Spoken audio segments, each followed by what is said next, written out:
Greetings. Last time I was talking about the process by which the NAACP and most notably Thurgood Marshall was trying to chip away at the separate but equal doctrine. I talked primarily about two cases, the Gaines case and the Painter case, and I had just set up the backdrop to Brown versus the Board of Education. A few other things before we get into the case itself. This case is interesting to me in a lot of ways. First of all, this Supreme Court case was not a case that came from the South. This case came from Topeka, Kansas, which certainly I would consider a Midwestern state. The Browns want to send their daughter Linda to the nearest school, which is only 4 blocks from their house. Unfortunately for them, it was an all-white school. The nearest black school, or as it was called at the time, colored school, was 21 blocks away. The Supreme Court case is quite intriguing because up until this point, the strategy had always been to demonstrate to the Supreme Court how Southern states were failing to live up to their own law, which was separate but equal. What is significant about Brown versus the Board of Education is that is not the strategy in this case. In this case, Thurgood Marshall wants to demonstrate that separate but equal is a myth. It's a mirage. It doesn't exist. It can't exist. Even if Southern states were well-intentioned, which they weren't, they wouldn't be able to provide this. So Thurgood Marshall uses some pioneering research by Dr. Kenneth Clark, a clinical psychologist. And in this particular case, Dr. Clark did some pioneering research with black children and race using surrogates, in this case black and white dolls. The black school children, elementary school age for the most part, overwhelmingly come to the conclusion that the white dolls are more attractive, they're more articulate, they're more attractive, that if given the choice, they would prefer to be the white doll even though they themselves were black. And Dr. Clark, and in this case Thurgood Marshall, said, well, of course, because that's the only thing that makes sense. That when black school children look out at their world, who has all the advantages? The white school children can play in the local park. They can't. The white children can go into the local ice cream parlor or into the local candy store, and they can't. The white school children go to a much finer school than they go to. And the only thing that makes sense in the minds of these young children is that the white children must be better. Because if in fact they were equal to the white children and they were being treated worse, well, then that wouldn't be fair. And so Thurgood Marshall petitions to the court that in this particular case, the separate but equal doctrine is not just some stale barrier of legal separation. That in this particular case, the separate but equal doctrine has multiple tentacles that are cultural and social and even psychological. That in this particular case, a whole group had been taught to buy into their own inferiority. Now, this case is intriguing because when it's first heard in the judicial conference, and I talked about that earlier with you, the initial vote was 7-2 for the Browns. So Earl Warren had the votes to win, but it wasn't unanimous. And about this time, the president, Mr. Eisenhower, invites Earl Warren to the White House for dinner. He also invites the lawyers for Topeka. In this case, he does not invite Thurgood Marshall or anyone from the NAACP or the Browns. And Thurgood Marshall who was ignored in this place is powerless, right? He doesn't know what's going on.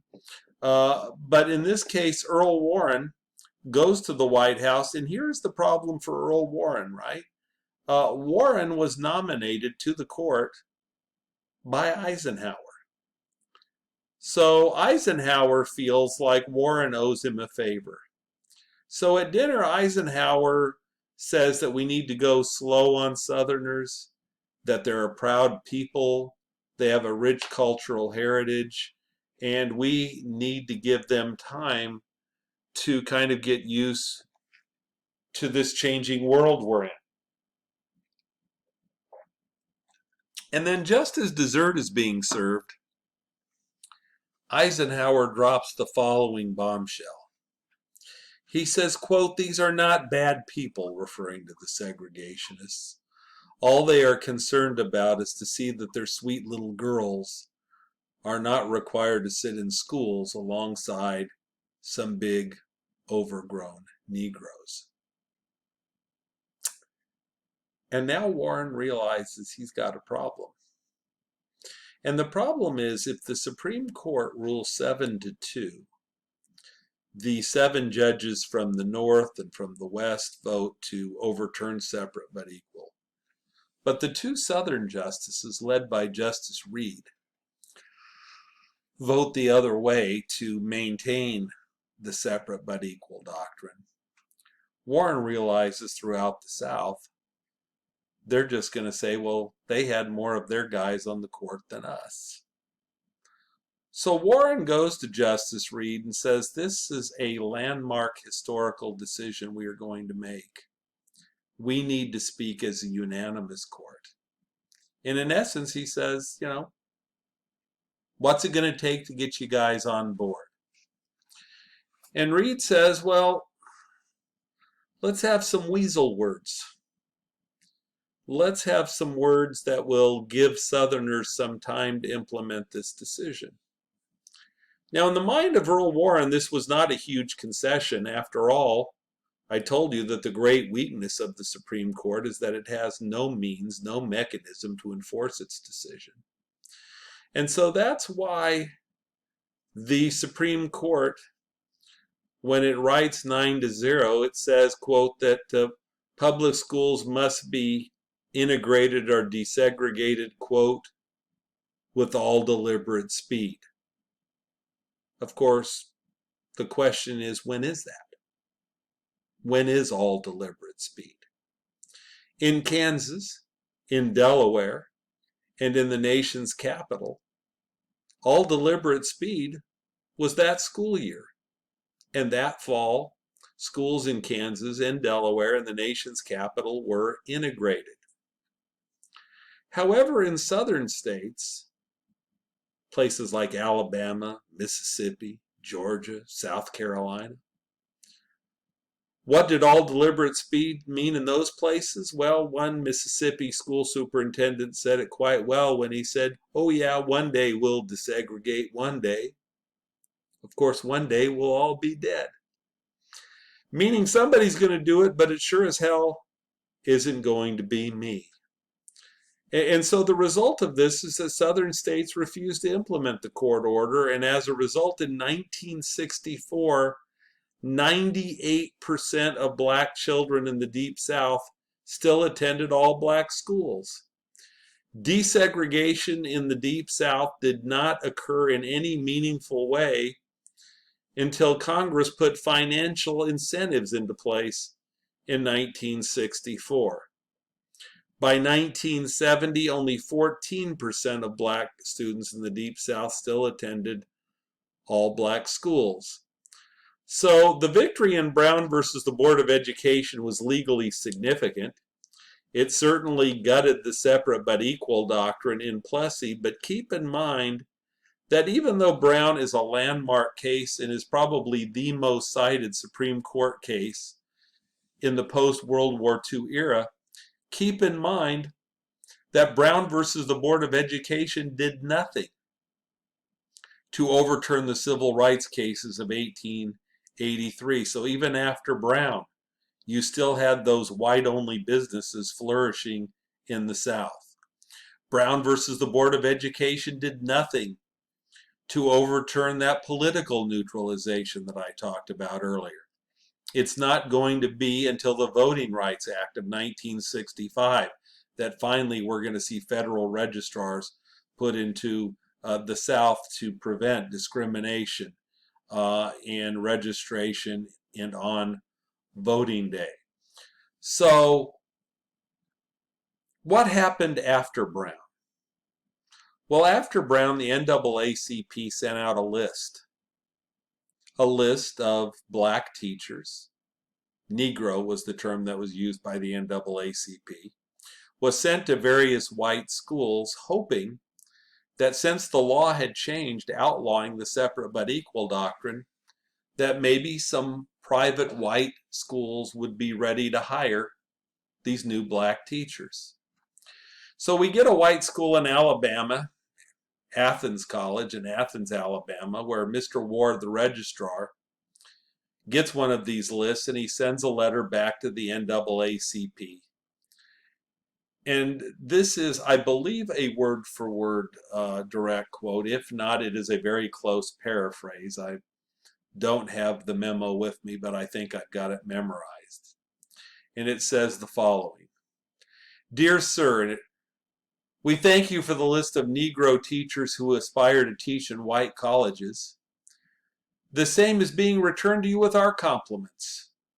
You are most presumptuous in believing that so soon after the Supreme Court ruling, that would be the Brown decision, that private white colleges are ready to hire, quote, nigger teachers. We will probably never hire any of them. Your, quote, Northern Yankee friends will employ them, not us. Don't insult us any more with such expectations. Yours truly, F.S. Ward, Registrar. And that letter was directed to Herbert Wright, who was the youth secretary of the NAACP at the time. And as you might guess, nothing negative happened to Mr. Ward. He wasn't fired. He wasn't reprimanded. Now think about how much our society has changed, in this case for the good. If the register of our college, either at Merced College or at Cal State Stanislaus, the two schools that I teach at, if either of those registrars wrote a letter that said anything like this, they would be fired. There would be suits. We would probably have CNN, MSNBC, Fox, ABC, CBS, every major news network in the country would be in either Turlock or Merced saying what the hell is going on at these schools. This behavior would not be tolerated, and it does demonstrate that even though we're far, far, far from a colorblind society, it does demonstrate, I think, that we certainly have made some progress in a positive area. So Brown versus the Board of Education is a significant case because it overturns one of the two pillars of Jim Crow. It overturns the separate but equal doctrine from Plessy versus Ferguson. We're going to have to wait another decade, though, for the Civil Rights Act of 1964 to overturn the civil rights cases of 1883. And so the civil rights movement is going to evolve. It is going to change. It is going to take a very different direction. Up until 1954, the civil rights movement had been rooted in the court system. It had been rooted in legal redress and legal remedy. In 1955, the very next year, we're going to get introduced to a couple of new characters. We're going to get introduced to Rosa Parks, and we're going to get introduced to a young clergyman, a man by the name of Martin Luther King Jr., a man who is an icon to the country, but who has a lot of personal meaning and reverence for me. I, of course, came in and was affected by the busing movement in the 1970s, and I will give you my connection to Dr. King in the next lecture. Have a wonderful day.